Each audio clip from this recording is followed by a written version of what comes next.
The Galaxy Trembles as Humanity Rejects Peace. Talks. Part 1. First Contact. Gone wrong. Captain Frank Miller stood on the bridge of the Earth Defense Station, his eyes fixed on the main screen. The coffee in his hand had gone cold hours ago, forgotten, the moment the strange objects appeared at the edge of their detection range. "They're still coming, sir," said Lieutenant Amber Collins, her fingers dancing across the control panel. 7 vessels, all massive. Bigger than anything we've ever built. Frank nodded, his face betraying no emotion despite the anxiety churning in his stomach. At 42, he had spent nearly half his life in the Earth Defense Force, but nothing in his training had prepared him for this moment. "Alert Admiral Wright. Tell her the visitors will reach Earth orbit in approximately 30 minutes. The call to Admiral Susan Wright was brief. Within minutes, the station's conference room filled with the highest-ranking officers available. Admiral Wright herself appeared on the largest screen, her silver hair pulled back tightly, her expression grave. "Ladies and gentlemen," she said, "what we've prepared for all these years has finally happened. We are not alone, and our visitors have made no attempt to hide their approach. Captain Miller, your assessment?" Frank stepped forward. "Their technology is clearly advanced. Our scans show energy readings that our scientists can barely comprehend. They've ignored all standard greeting protocols we've broadcast." The room fell silent as the implications sank in. Humanity had long suspected they weren't alone in the galaxy, but confirmation had arrived with shocking abruptness. "We need to prepare for all possibilities," Admiral Wright said. "Defense platforms to standby status. All off-world personnel are to return to their nearest secure facility." Outside the station's viewports, Earth hung like a blue jewel against the blackness of space. For now, its billions of inhabitants went about their day, unaware that history was about to change forever. The aliens arrived precisely when predicted. The 7 ships took position in a perfect formation above Earth. Each vessel was smooth and silver, shaped like elongated teardrops, their surfaces reflecting the sunlight, with an almost blinding intensity. "We're receiving a transmission," announced Lieutenant Collins. "They're broadcasting on all frequencies." The main screen flickered, revealing a humanoid figure with pale blue skin and large, pupilless eyes. The alien wore ornate robes adorned with symbols that seemed to shift and change. "People of Earth," the alien spoke in perfect English, its mouth movements not quite matching the words. "I am Ambassador Krelvox of the Zantari Federation. Your world has been monitored for some time, and the Council has determined you are ready for integration." Frank exchanged glances with his officers. Integration didn't sound good. "Ambassador," Admiral Wright responded from her command center, "we welcome peaceful contact with your civilization, but we are an independent world. Perhaps we could discuss—" "Discussion is unnecessary," interrupted Krelvox. "The terms are standard. Earth will join the Zantari Federation as a protectorate state. Your resources will be managed for the greater good of all Federation members. Your people will receive education to elevate them to acceptable standards. Resistance would be regrettable and futile." The Admiral's expression hardened. "Ambassador, we will need time to consult with our world leaders. This is not a decision I can make alone." "You have 12 Earth hours," Krelvox replied. "I suggest you use them wisely." The transmission ended abruptly. While Earth's leaders debated the situation, Lisa Bell, a diplomatic officer stationed on the lunar outpost, made a disturbing discovery. Her team had intercepted and partially decoded transmissions between the Zantari ships. "Captain Miller," she reported via secure channel, "these aliens aren't what they claim to be. From what we can translate, they've done this before to at least 3 other civilizations in the past decade. They promise protection but deliver subjugation. The Proximan civilization was reduced to little more than a mining operation after they accepted similar terms." Frank forwarded her findings to Admiral Wright, who presented them to the hastily assembled United Earth Council. The evidence was damning. Images of devastated worlds, populations relocated to work camps, entire ecosystems stripped for resources. In the council chamber, representatives from every nation viewed the evidence in stunned silence. "They expect us to surrender without a fight," said Admiral Wright. Their communications suggest they haven't faced real resistance in centuries. They believe their technological superiority makes victory inevitable. President Helen Garcia stood up. At 68, she had led Earth through numerous crises, but none like this. Then they know nothing about humans, she said firmly. We have never bowed to tyrants, and we will not start today. The question is not whether we fight, but how we win. The vote was unanimous. Earth would reject the Zantari's terms. When the 12 hours elapsed, Ambassador Krelvox appeared again on screens worldwide. His confidence was palpable, his large eyes unblinking as he prepared to receive Earth's surrender. Instead, he faced Admiral Wright, her uniform impeccable, her expression resolute. Ambassador, she said, we have reviewed your proposal and find it unacceptable. Earth remains free and independent. We are open to genuine diplomatic relations between equals, but we will not be subjugated. For a moment, Krelvox seemed unable to process her response. Then his features contorted in what might have been disbelief or rage. This is unexpected, he said finally. Perhaps I was unclear about the consequences of refusal. The Zantari Federation does not make offers lightly. What we cannot have willingly, we will take by force. Admiral Wright leaned forward. We understood perfectly, Ambassador. Our answer remains the same.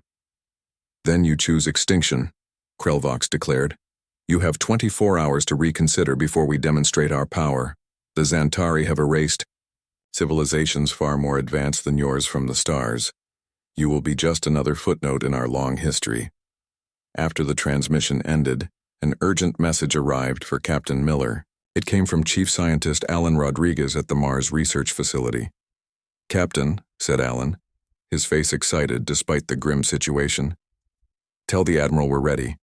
Project SHIELD worked in the final test. We can deploy it within 12 hours. For the first time since the alien ships appeared, Frank allowed himself a small smile. The Zantari clearly thought humans would be easy prey. They had no idea what humanity had been developing in secret, preparing for this very day. As night fell over Earth, military bases around the world hummed with activity. Civilians were evacuated from coastal cities as a precaution. And deep below, the surface of Mars, engineers worked frantically to bring online the technology that might save humanity from annihilation. The Zantari watched from orbit, confident in their overwhelming power, unaware that the supposedly primitive humans had a few surprises of their own. The coming battle would shock not just the Zantari but the entire galaxy. The galaxy trembles as humanity rejects peace talks. Part 2. Humanity's Secret Advantage. The morning after Earth rejected the Zantari ultimatum, Chief Scientist Alan Rodriguez stood before the United Earth Council. His lab coat was wrinkled from days without rest, but his eyes were bright with determination. For 15 years we've been preparing for this moment, Alan said, activating the holographic display in the center of the room. Project SHIELD isn't just a defense system. It's an adaptive technology that learns from every attack it faces. The display showed a complex network of satellites and ground-based stations across Earth. The first shot the Zantari fire will teach our systems how to counter their weapons, Alan continued. The second shot will be partially blocked. By the third, their attacks will be almost useless against us. President Helen Garcia leaned forward. You're certain this will work against technology so advanced? Alan nodded. The principles of energy are universal. No matter how advanced their weapons, they still operate according to physical laws. Our system analyzes and adapts faster than anything else we've ever created. Admiral Susan Wright, who had joined the meeting remotely from her command center, spoke up. Chief Rodriguez's technology is impressive, but it's not our only advantage. We have reason to believe the Zantari's military power is largely exaggerated. Nodded to military strategist Olivia Diaz, who stepped forward. At 38, Olivia had made her reputation analyzing alien communications since the first distant signals were detected years ago. The Zantari are bullies, Olivia explained, her voice calm and measured. Based on the transmissions we've intercepted, they haven't faced real resistance in over 3 centuries. Their tactics are predictable. They rely on fear and intimidation. When that fails, they use overwhelming force against a few targets to force surrender. She pulled up images of the Zantari ships. Their technology is advanced, yes, but our analysis suggests their actual combat capabilities haven't been tested in real battle for generations. They're overconfident and unprepared for a determined defense.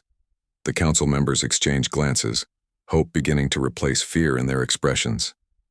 "There's more," said Commander Eric Peters, speaking from the Deep Space Monitoring Station, near Jupiter. His face appeared on a separate screen, the gas giant visible through the viewport behind him. "We're detecting unusual communication patterns among several star systems known to be under Zantari control. They're watching us very closely." Eric's fingers moved across his control panel, bringing up a star chart. "These signals suggest, though, subjugated species are monitoring our response. If Earth stands against the Zantari and survives, it could inspire others to resist." President Garcia considered this information. "So we're not just fighting for ourselves. We're potentially lighting a spark that could change the balance of power in our region of the galaxy." "Exactly," Admiral Wright confirmed. "And we have one more advantage they don't know about." She sent a new set of coordinates to the main display, showing the far side of Mars. The image zoomed in, revealing what appeared to be empty space. Then, with a command from the Admiral, the cloaking field dropped. Gasps filled the council chamber. Hidden in Martian orbit was a fleet of warships, their sleek designs unlike anything publicly known to exist. "The Mars Defense Initiative," Admiral Wright explained. "Built in secret over the last decade in underground facilities. 37 vessels equipped with our most advanced technology. Not even the general public knows these exist." General Paul Blackwell, the stern-faced commander of Earth's combined military forces, spoke for the first time. "We always knew this day might come. Operation Defiance has been in development since we detected the first alien signals. We are not as helpless as the Zantari believe." As the council meeting continued aboard the main Zantari vessel, Ambassador Krell received troubling news from his intelligence officers. "Impossible," he said, his blue skin darkening with anger. "Humans are a primitive species. They cannot have developed technology to detect our secure communications." The junior officer trembled slightly. "The evidence is clear, Ambassador. Not only have they intercepted our transmissions, but they've also partially decoded them. The humans know about the Proximan subjugation." Krellvox turned to the view screen showing Earth rotating peacefully below. "This complicates matters. The Council expected another easy conquest." He paced the command deck. "No matter. Even with this knowledge, they cannot hope to stand against our might. Prepare the first strike. Target their largest cities. Once they see our power, they will surrender to save what remains of their civilization." What the Zantari didn't know was that Lieutenant Kate Martinez had infiltrated their communication network. Using technology developed by Alan Rodriguez's team, her small stealth ship hovered near the alien fleet, completely invisible to their sensors. "They're planning to attack within the hour," Kate reported back to Earth Command. "Primary targets are New York, Beijing, and Moscow. They want to demonstrate their power by destroying our largest population centers." Admiral Wright immediately activated the defensive grid. "All personnel to battle stations. Civilian evacuations should be complete in the targeted cities. Deploy the adaptive shield network." Around the planet, hidden installations powered up. Satellites that had masqueraded as weather and communication systems revealed their true purpose, creating an energy network around Earth. In his laboratory beneath Geneva, Alan Rodriguez monitored the shield's power levels. "The system is operating at 98% efficiency. We're ready, Admiral." On Mars, General Blackwell ordered the hidden fleet to prepare for launch. "Maintain cloak until my signal. We want the element of surprise." The Zantari struck exactly as Kate had warned. 3 massive vessels moved into position above Earth's largest cities. Energy began to build at the front of each ship, glowing with brilliant purple light. "Energy weapons charging," reported Lieutenant Amber Collins from the defense station. "Impact in 30 seconds. Captain Frank Miller watched the monitors intently. "Activate adaptive shields now." The Zantari fired 3 powerful energy beams. shot toward Earth, each capable of leveling a major city. They struck the newly activated shield, which flared bright blue under the impact. For a moment, everyone held their breath. The shield strained, data flooding into Alan's computers as the system analyzed the attack. Several shield nodes overloaded and failed, but the network held. Shield integrity at 70%, Alan reported. The system is adapting, reconfiguring, to counter their specific energy signature. Ambassador Krelvox stared in disbelief at the readings. Impossible. Fire again. Maximum power. The Xantari ships charged their weapons once more and fired. This time, the shields glowed brighter, but held firm with minimal strain. Shield integrity at 85%, Alan announced, unable to keep the triumph from his voice. The system has adapted. Each attack makes us stronger. General Blackwell saw their opportunity. This is the moment. Launch the fleet. From behind Mars, 37 Earth warships dropped their cloaking fields and accelerated toward the surprised Xantari vessels. Operation Defiance had begun, and humanity was fighting back.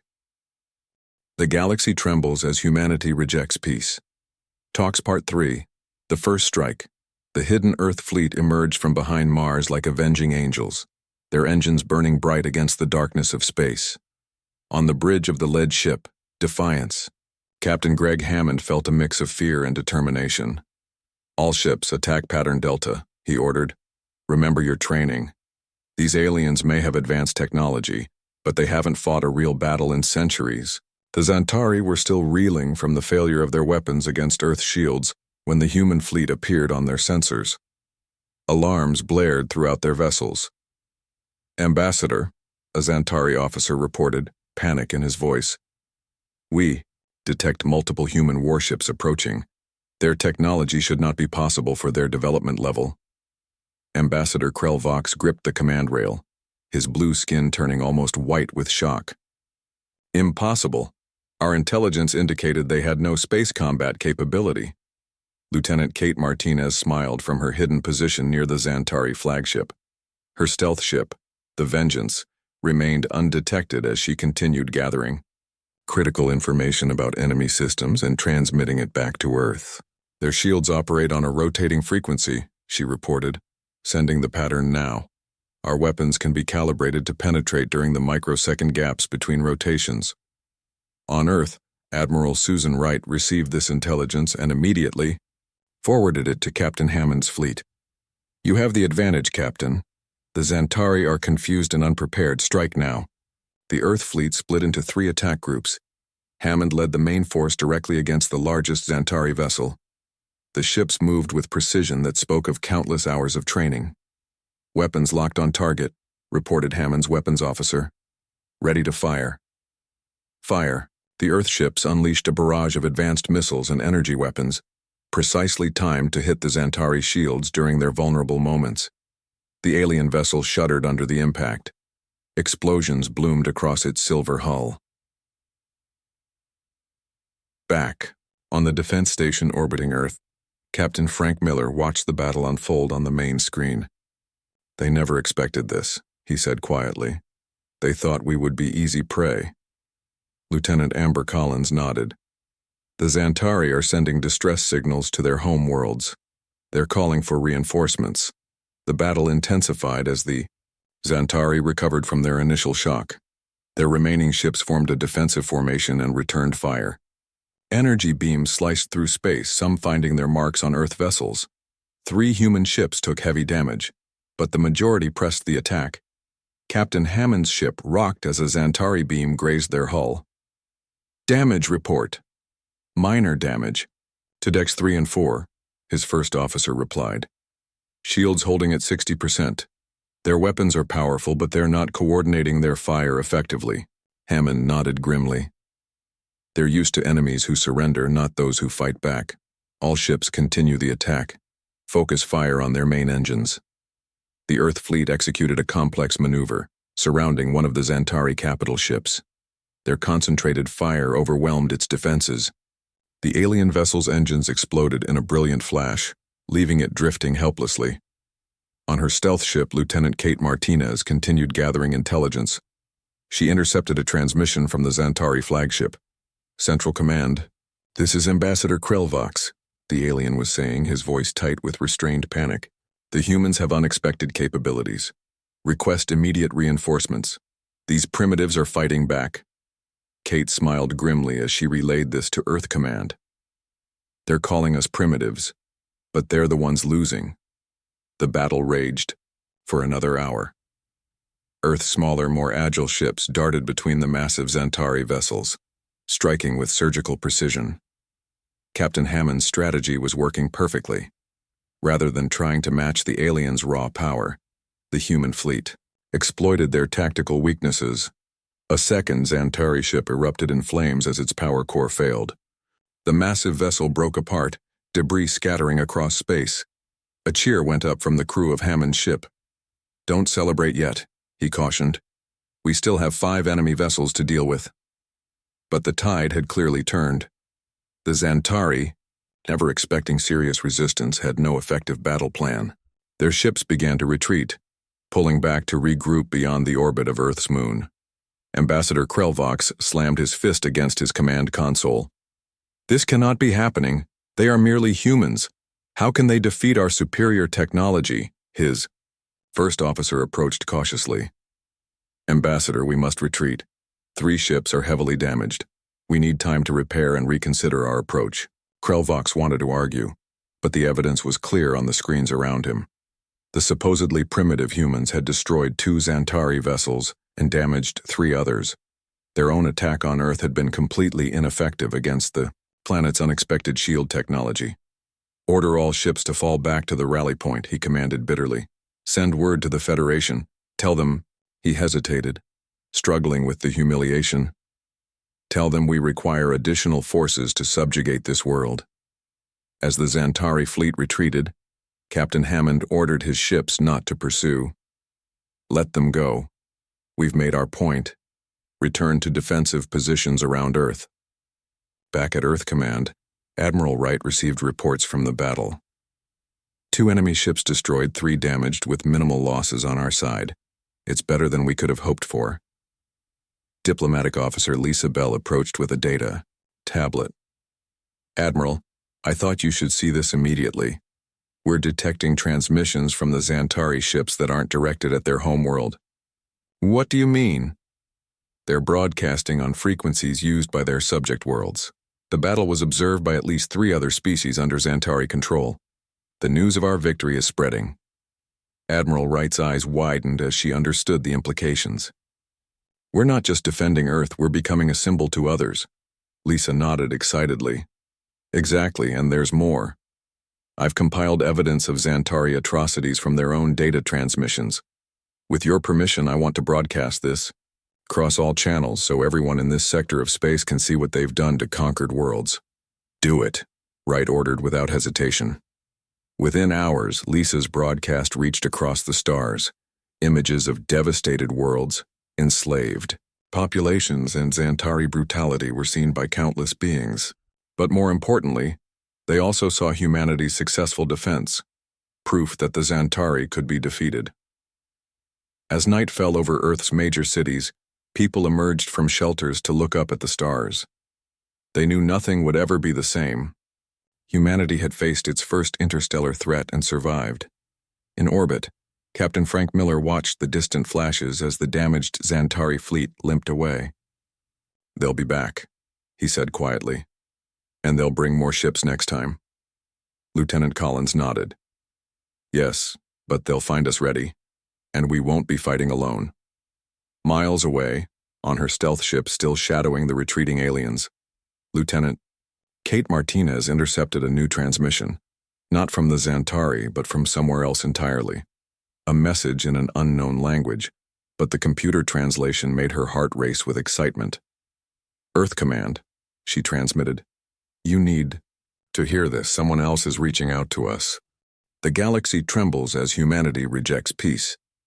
Talks Part 4.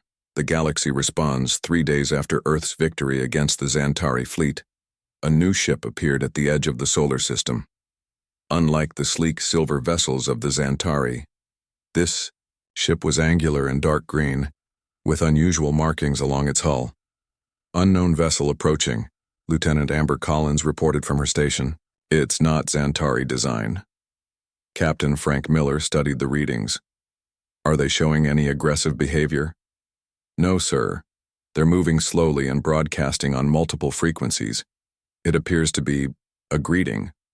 The message played through the command center. People of Earth, we are representatives of the Vega Alliance. We have observed your resistance against the Xantari Federation. We wish to establish communication. Admiral Susan Wright was immediately notified. Within hours, she had assembled a first contact team that included Captain Miller, diplomatic, Officer Lisa Bell, and Chief Scientist Alan Rodriguez. The meeting took place on a neutral space station orbiting the moon. The representatives of the Vega Alliance were tall, slender beings with golden skin and 4 arms. Their leader introduced himself as Ambassador Nex Veer. For too long, the Xantari have claimed this sector of space as their exclusive domain. Nex Veer explained, his translator converting his musical language to English. Many worlds have fallen to their false promises of protection. You are the first in generations to successfully resist. Lisa Bell stepped forward.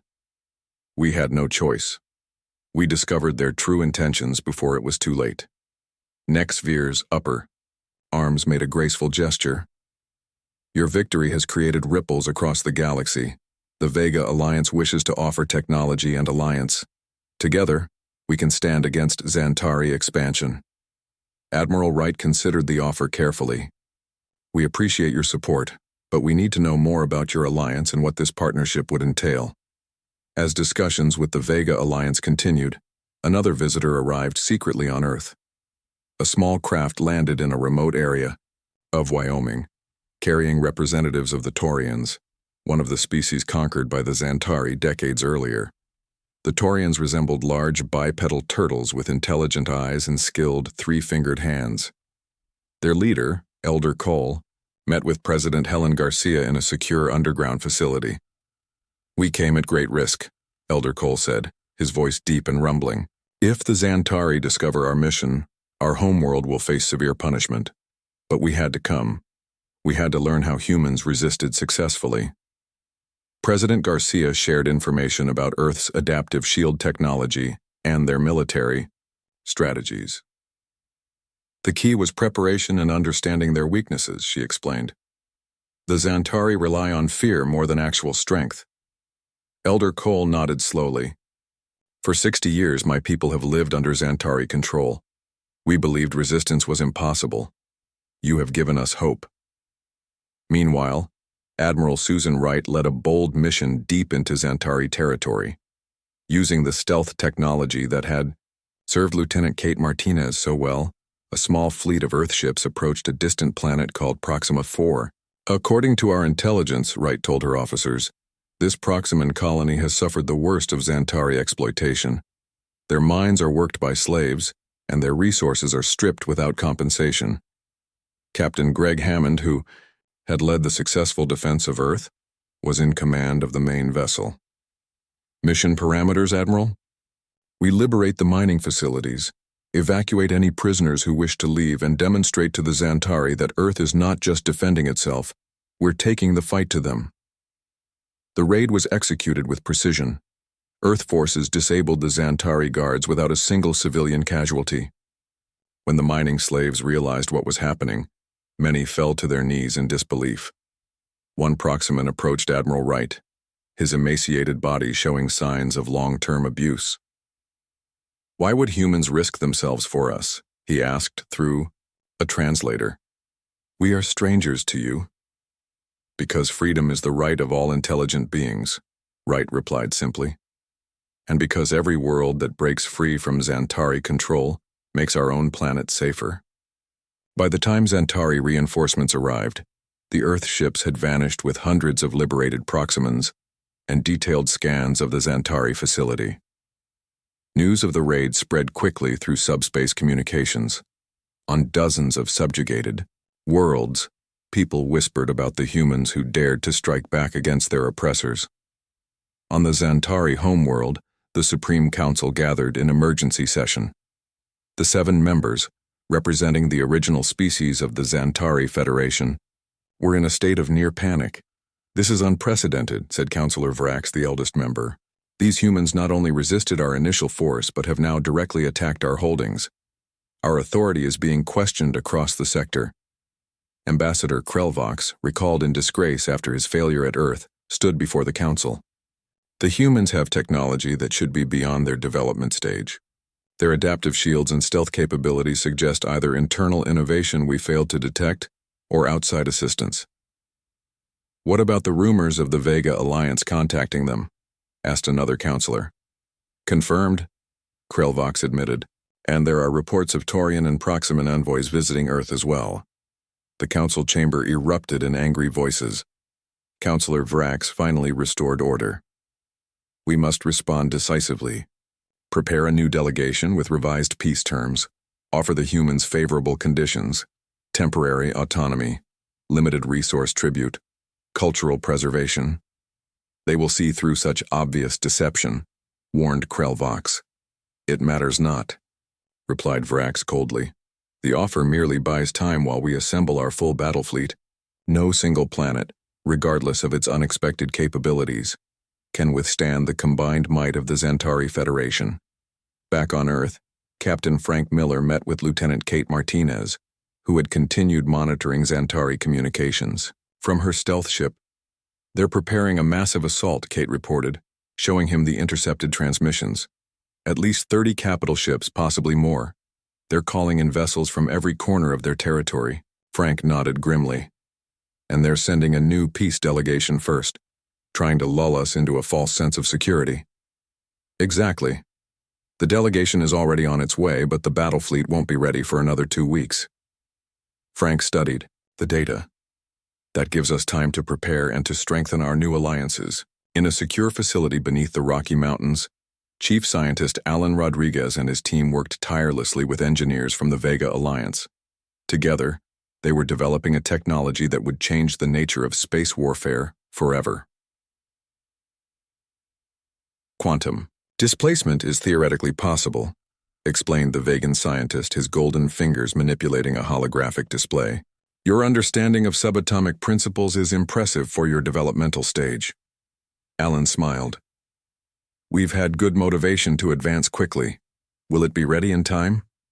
The Vegan looked uncertain. "Perhaps. The principles are sound, but the power requirements are enormous." As stars wheeled overhead, a new reality was taking shape. Earth was no longer alone, no longer an isolated planet at the edge of the galaxy. They had become the center of a growing resistance against a tyrannical power, and the Xantari were finally beginning to understand just how dangerous these humans could be. The galaxy trembles as humanity rejects peace.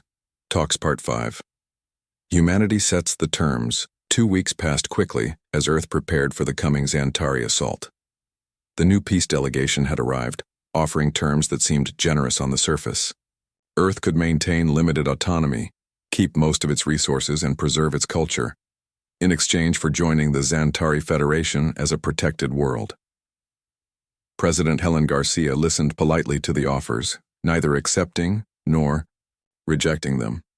Every day of diplomatic talks bought more time for Earth's true preparations. In the underground facility beneath the Rocky Mountains, Chief Scientist Alan Rodriguez stepped back from the main control panel, exhaustion evident on his face. "It works," he said simply. "The quantum displacement technology is operational."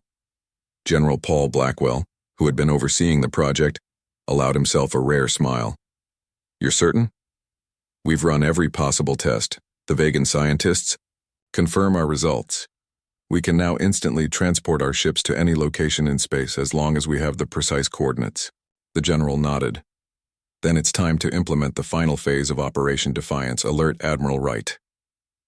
Within hours, Earth's leaders gathered in the Global Command Center. Representatives from the Vega Alliance, the Taurians, and the liberated Proximans joined them.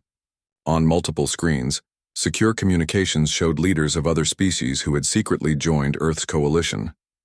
Admiral Susan Wright addressed them all. "The Xantari battle fleet will reach our solar system in approximately 48 hours. They expect to find us waiting here, prepared for a defensive battle we cannot win. She paused, looking around the room. Instead, we will take the fight to them. Captain Greg Hammond, who would lead the main assault force, explained the strategy.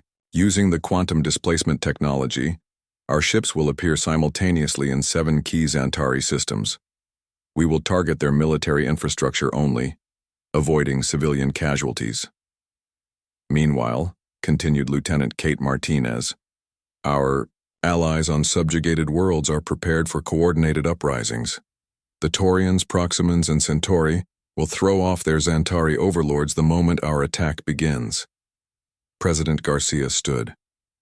Today we do not just fight for Earth, we fight for freedom throughout this sector of the galaxy. The Zantari Federation has ruled through fear for too long. That ends now.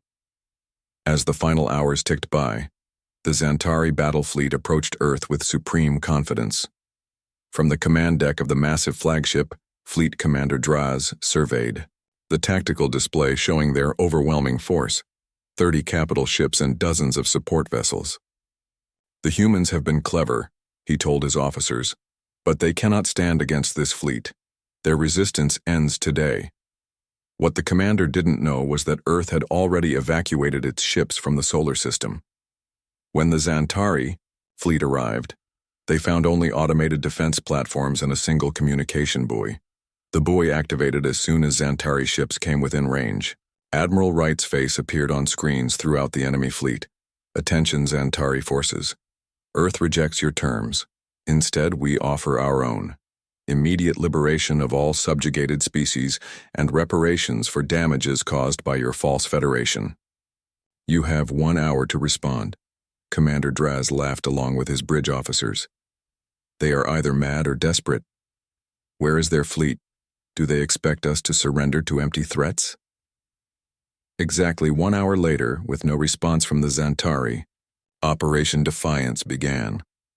Using the quantum displacement technology, Earth's fleet suddenly appeared in 7 Zantari systems simultaneously. On the homeworld of the Zantari Federation, citizens looked up in shock as human warships materialized in their skies. Captain Greg Hammond, commanding the ships above the Zantari capital, opened a broadcast to the planet below. People of Zantari, Prime, we have no quarrel with your civilians. Our targets are military only. Stay in your homes and you will not be harmed.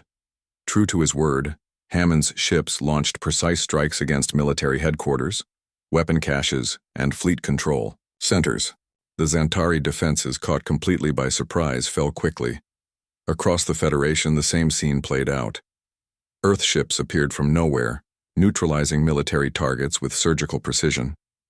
At the same time, the enslaved species rose up against their oppressors. On the Taurian homeworld, Elder Cole led his people to overthrow the small Zantari garrison. For 60 years we lived in fear, he told the gathered crowd. Today we take back our world. The Proximans, emboldened by the liberation of their mining colony, disabled the Zantari control systems on their planet. The Centauri, who had secretly been building resistance for decades, seized government buildings across their world. Back in Earth's solar system, Commander Draz received increasingly desperate messages from across the Federation. Impossible, he whispered as reports flooded in. How could they attack everywhere at once? Admiral Wright's face appeared again on his screen. Commander, your Federation is falling. Your military installations have been neutralized. Surrender your fleet now, or face the same fate. Draz slammed his fist on the console. Never. All ships prepare to attack Earth. We will make them pay for this treachery. But as his fleet moved toward Earth, a new problem arose. Several of his own ships suddenly turned, weapons powering up to target the flagship. Sir, his communications officer reported with a trembling voice. 5 of our vessels are reporting mutinies. Non-Zantari crew members have taken control. The rebellion had spread even to the battle fleet itself. The subject species, inspired by Earth's example, were refusing to fight. Within hours, the once mighty Zantari Federation collapsed like a house of cards. Without their military infrastructure and with rebellions on every world, the 7 original Zantari species had no choice but to surrender. 1 month later, representatives from 24 formerly subjugated species gathered. on a neutral space station to form a new galactic council. Earth was invited as a founding member, with Admiral Susan Wright representing humanity. The old order based on dominance and fear has ended, she told the assembled delegates. We propose a new alliance based on mutual respect, self-determination, and cooperative defense. The proposal passed unanimously. The new council's first act was to establish principles of sovereignty for all intelligent species and to create a mutual defense pact. As Admiral Wright prepared to return to Earth, a Proximan delegate approached her. You humans are strange creatures, he said thoughtfully. When the Xantari came to your world, you could have accepted their terms. You might have lived comfortably under their rule, as many worlds did. Wright smiled. Peace was never an option when it meant submission. True peace can only exist between equals. Remember this lesson well. Back on Earth, people celebrated their victory and their new place in the galactic community.